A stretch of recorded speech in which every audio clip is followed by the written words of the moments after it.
Bismillahirrahmanirrahim. Assalamualaikum warahmatullahi wabarakatuh. Adik-adik bersama dengan Muallim Bahrum.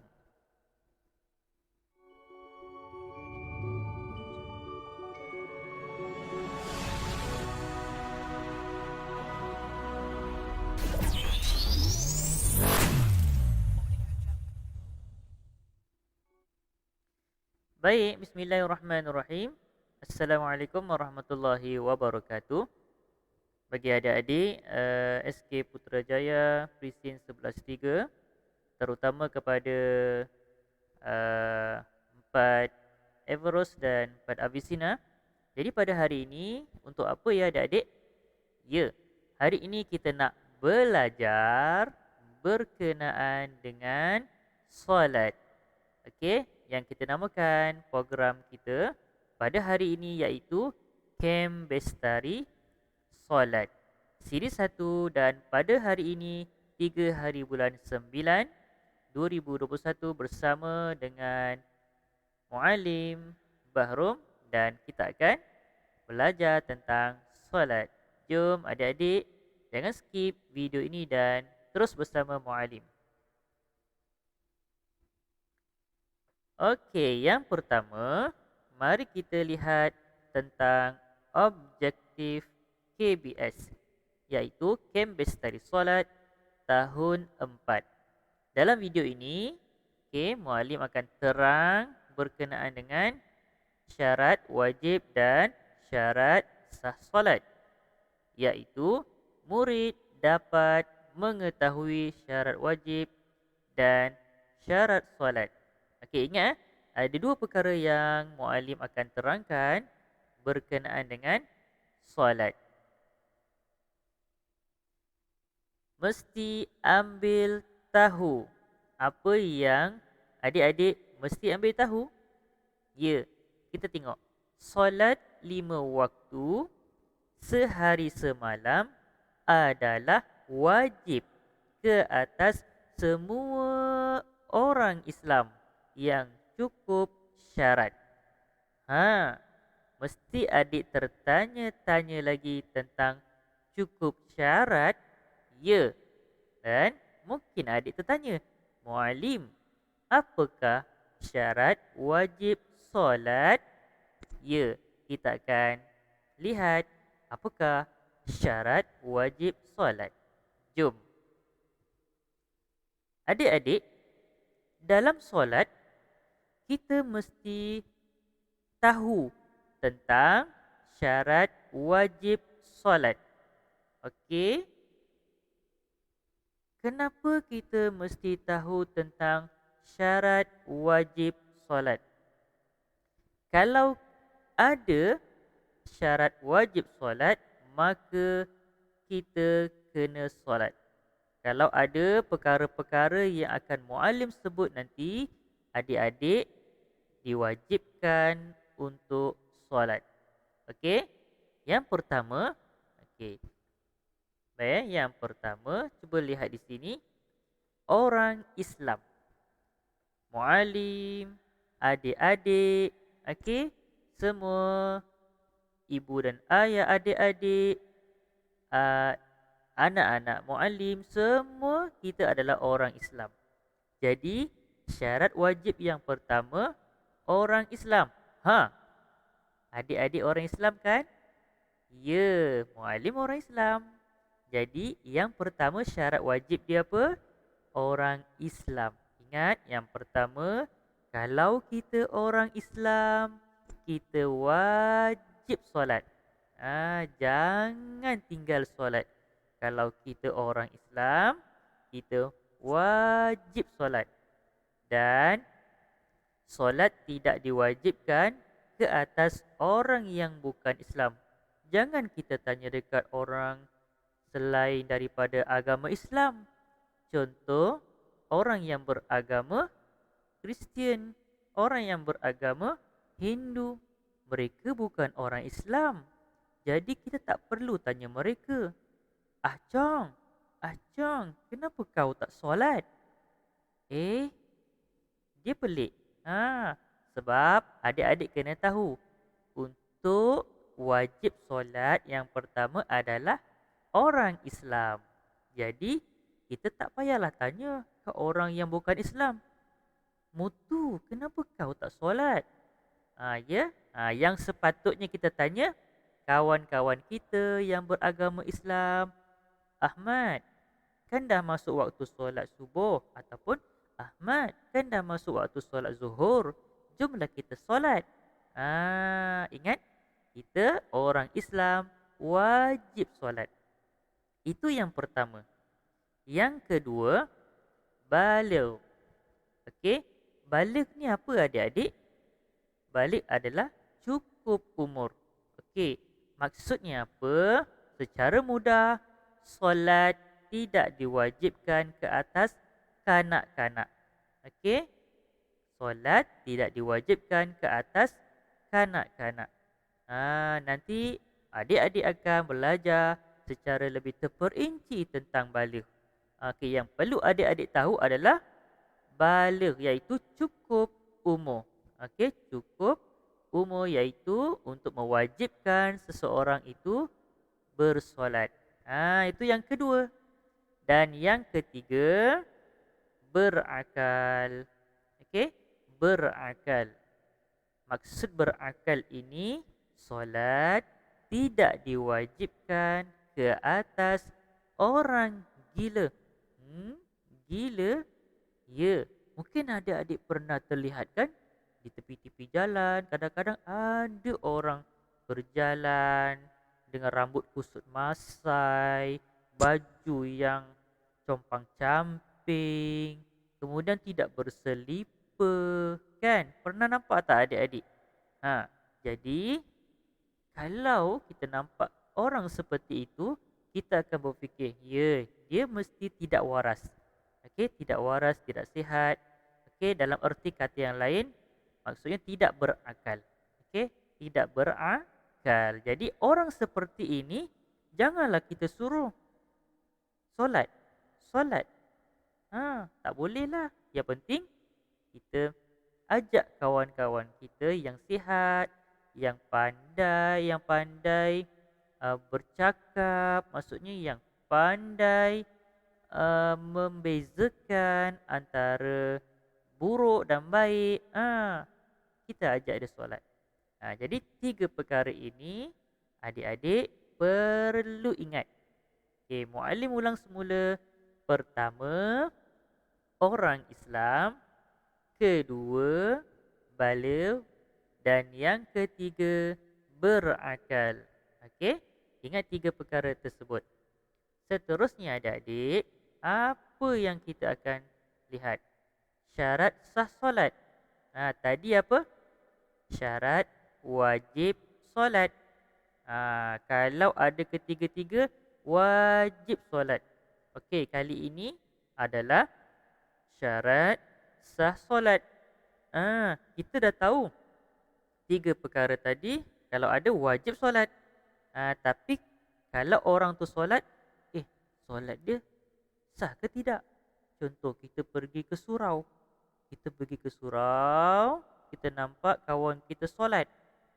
Kan? Kita nampak kawan kita solat. Contoh, Ahmad sedang bersolat di surau. Dia tengah solatlah. Bismillahirrahmanirrahim. Kan? Kemudian, dia pakai seluar pendek solat. Pakai seluar pendek. Kemudian, dia tak ambil wuduk. Dia masuk surau, terus solat. Kemudian, apa lagi adik-adik? Dia solat suka hati dia. Tak azan lagi ni. Allahu Akbar, Allahu Akbar. Kalau azan, boleh dia pergi solat. Tapi tengok jam baru pukul 12. Kan? Baru pukul 12. Tapi dia punya semangat dia pergi ke surau. Dia pun usolli fardhu zuhri. Itu kan niat solat zuhur. Tengok jam, baru pukul 12. Betul tak? Kita nak tahu sah atau tidak. Kita nampak dia solat. Betul tak? Kita nampak dia solat. Tapi, adakah solat dia sah?